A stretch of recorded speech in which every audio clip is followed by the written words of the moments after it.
very, very pleased with the group of players that we were able to attract this year in this signing class. I think there's a tremendous amount of people that contribute to this process every year.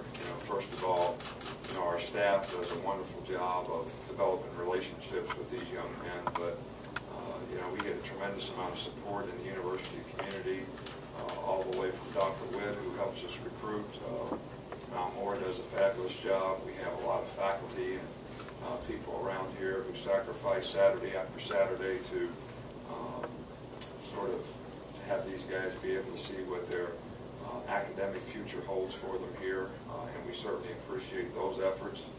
I think our fans who create a wonderful environment and atmosphere for our players to play in. Every time we play a game and we have recruits there, they're excited about the opportunity to play at the University of Alabama. All those who have done so much to create the tradition here, the hard work that they've put in, all those things contribute in a positive way to us being able to have a successful recruiting year. I think we filled some needs with this class. We started out with sort of a goal of explosive players on offense, running back, receiver, those kinds of guys, and we felt good about the guys that we were able to attract from that standpoint.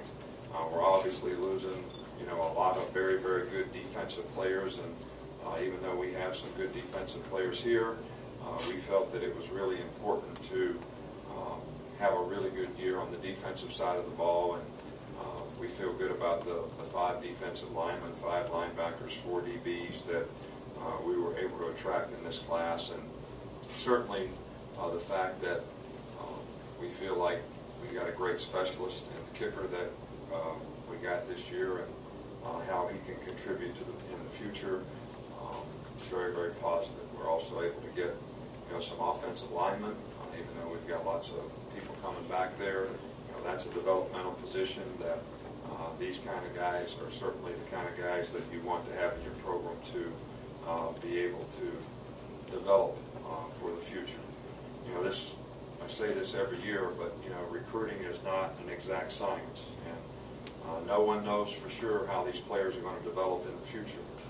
And that's certainly something that we work hard on here as coaches and teachers, is to help these players develop, but how adolescents are going to respond 2 or 3 years out, nobody can really predict that. And so we do feel like these young men were recruited here because we felt that they could be successful at this institution.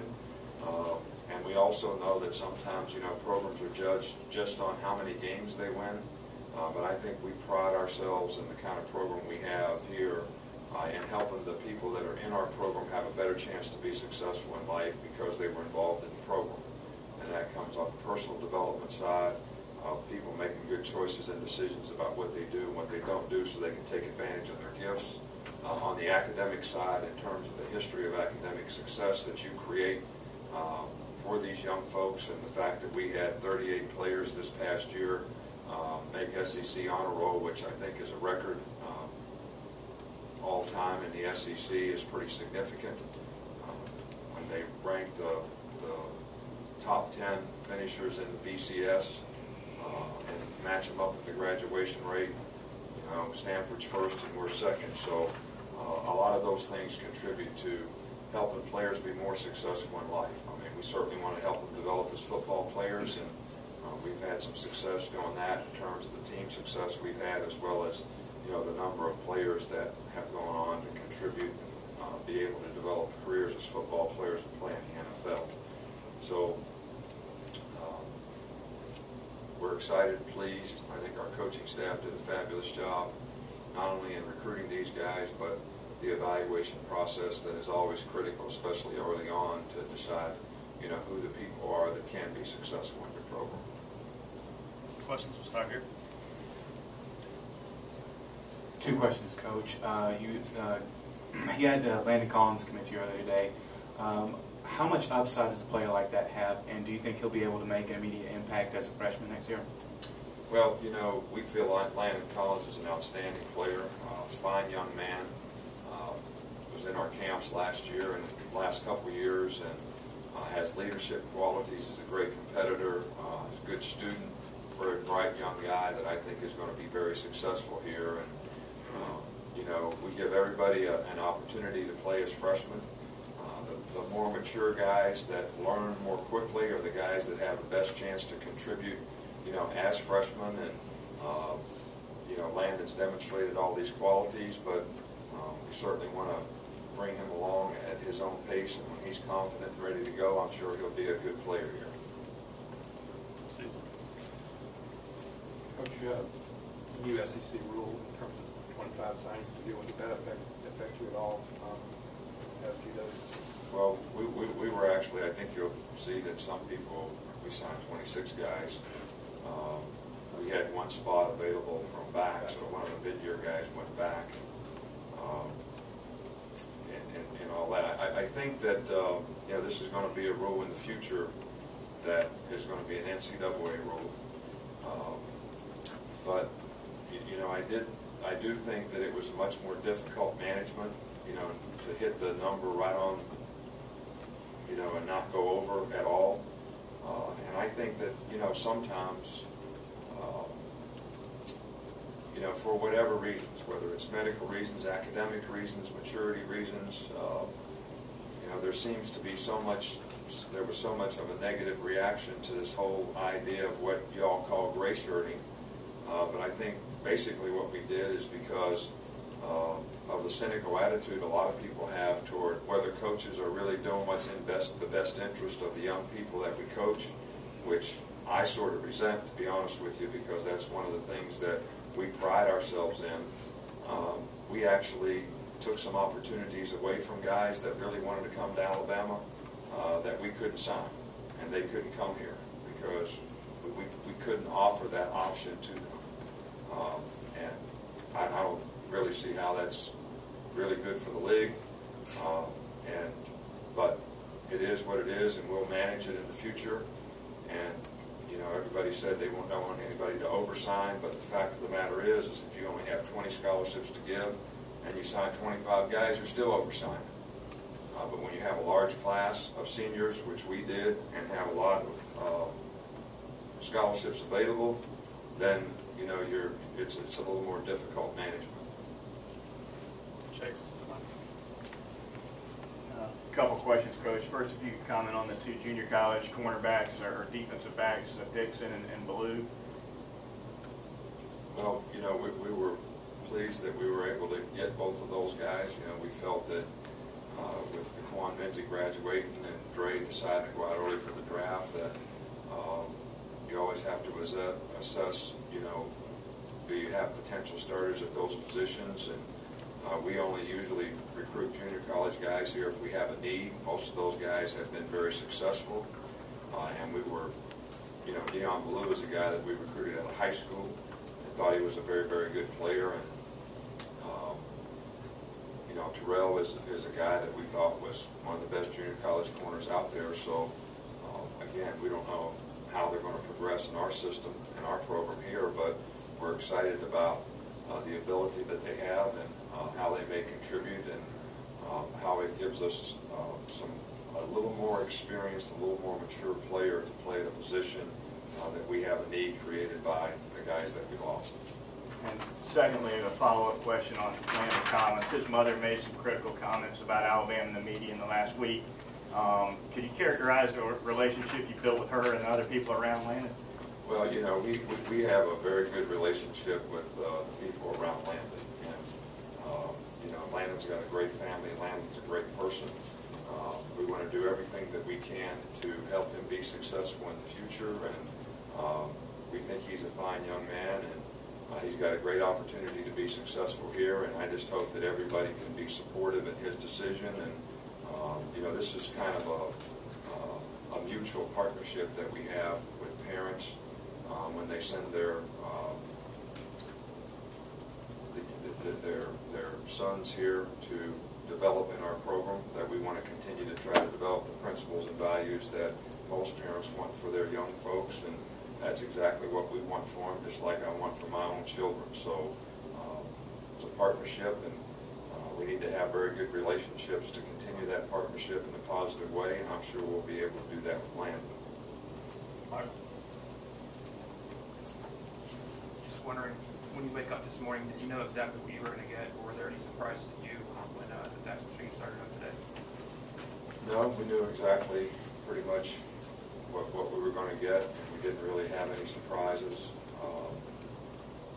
And all those things sort of shook out in the last 48 hours as to how it was going to sort of come down today. And you almost needed to know that.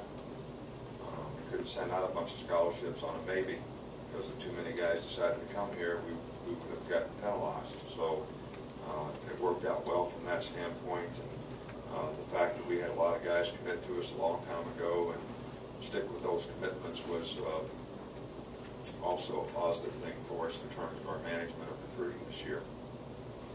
You're now allowed to offer multi-year scholarships. Have you offered any? Would you ever? Is that a good rule? You know, I guess I'm getting old, but I've been through the whole cycle of this, you know, multi-year scholarship deal. When I was in college, which was many moons ago, you got 4-year scholarships. There were lawsuits galore because we gave people 4-year scholarships and they would violate a rule or something, and somebody would try to take their scholarship away, and there'd be a lawsuit and all kinds of issues and problems, and that was why we went to 1-year scholarships.